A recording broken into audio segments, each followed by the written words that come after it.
Да небось ты, зайка, не обманула. А знаешь, какие большие звери в нашем Рязанском лесу твоим домом занимаются? Сам медведь за меня поручился. Конкурс провел, договор о развитии территории подписал. Вон и лапу свою приложил.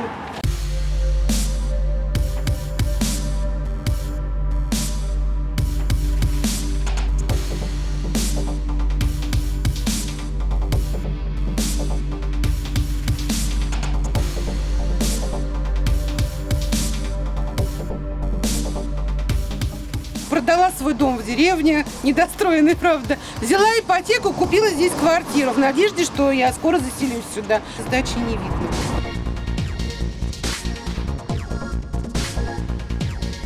Не верю я тебе, лиса.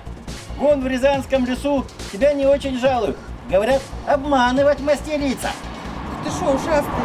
Я же день и ночь думаю, как тебе помочь. Жизнь твою улучшить. Да мне и так неплохо. Вон какой урожай морковки в этом году собрал. И он нас водит за нос, честно скажу, лично я, да и некоторые другие дольщики.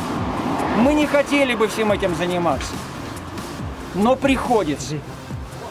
А в результате у нас, помимо всего прочего, отняли годы жизни.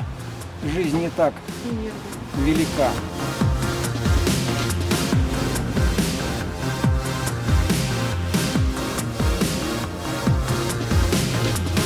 Я член партии «Единая Россия», но даже при этом я собираюсь выйти в Наташкин парк и жить в палатке, пока не обратят на меня внимание. Я даже могу назначить конкретную дату. 17 августа, если не будет ничего сделано. Что ты ноешь? Иди отсюда, жди завтра. Наверное, твой дом достроят.